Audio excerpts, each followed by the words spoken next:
Yeah, as Paula said, I'm Katie from Your Marketing Needs.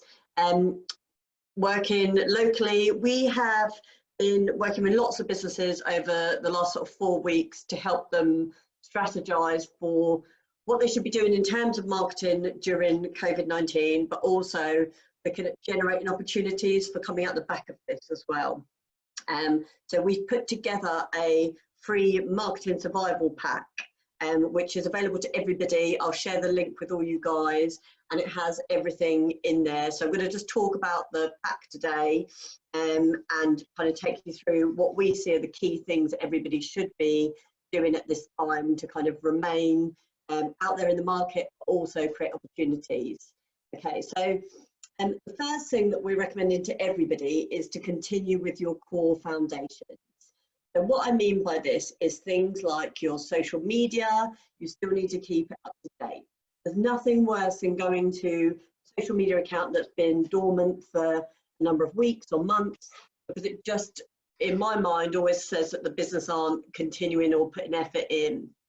And so this is really key. Lots of people will be using social media now that weren't before because they didn't have time previously. So it can be a really good time to kind of, and good way to keep in touch with your customers. And the caveats to that are that you should definitely review anything that you've got scheduled in ahead. And if you're one of these really organized people, that's brilliant. And you've got social media, you've used tools to kind of plan it ahead. Absolutely fantastic, but you do need to be mindful that the situation has changed. You need to be going back over what you had reviewed, what you had scheduled, and adapting it accordingly. You know, even if it's an event that was happening or a particular time of year that you're celebrating, it's just kind of looking at that to see whether it is relevant still now.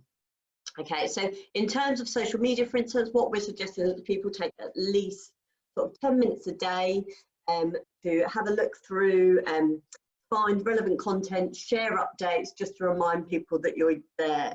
Now in the pack, what we've included is a social media schedule tool. This is something that we use in our agency. You know, we're just sharing it with you guys in the hope that it will help you kind of organize yourselves a little bit more. So there's types of social media updates that you could be doing. There's some examples in there. So it's just a nice planning tool. So hopefully that will be of use to you. So definitely core foundations.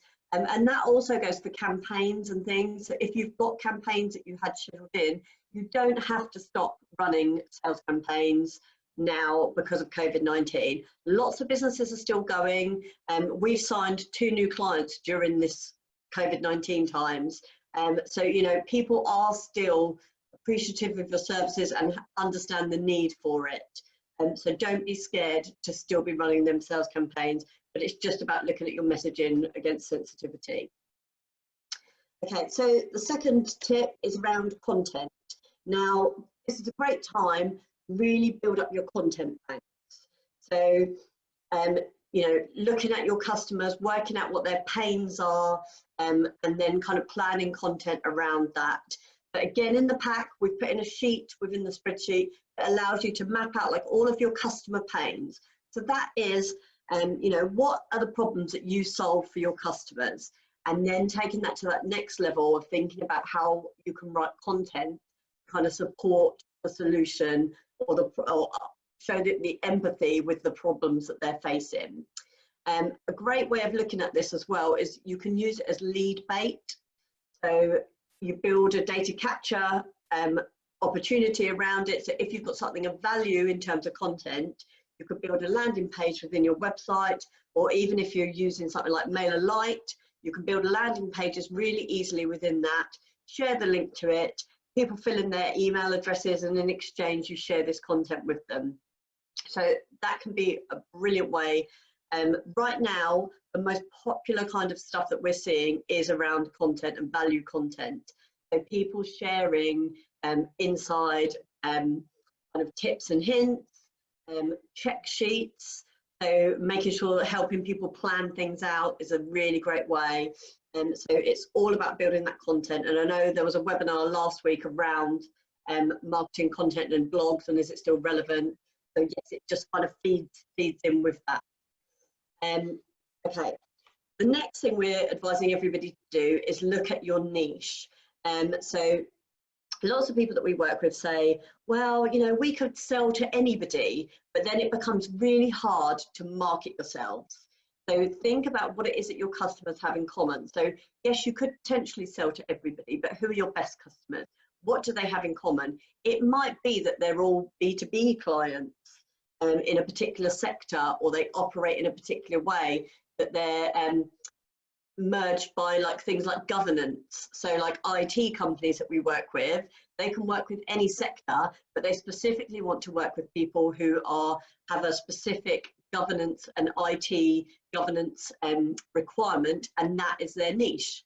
So think about your niche. Again, it's all in the pack, how to map it out. There's examples. It's not stuff that we've done, but what we've done is we've pulled together great content from lots of real good experts and put it all into one place for you guys. And it teaches you how to map your niche one-liner.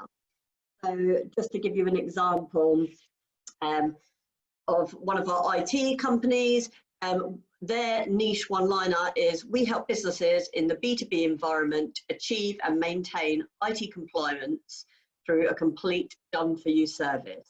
So it talks about the niche, what joins them together, it talks about the pain, and then it gives a solution.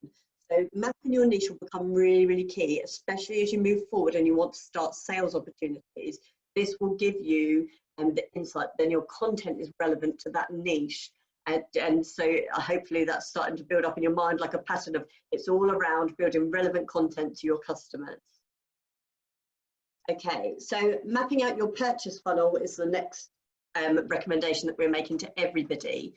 So looking at how you communicate with people and push them down the purchase funnel is really key. Again, it's in the pack, it teaches you how to do it, but you want to map out your ideal contact to conversion leads. So think about how many times that you're going to email them, how many times you're going to phone them, and what content are you going to send them.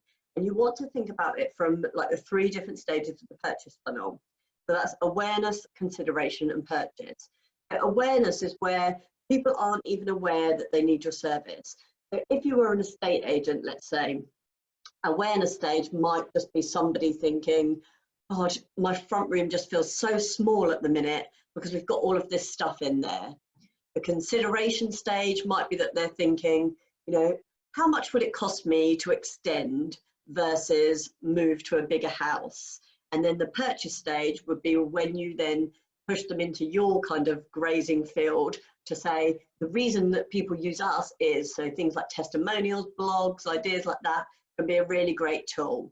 It's all in this pack, so that will help you guys out and help you map your purchase funnels through that.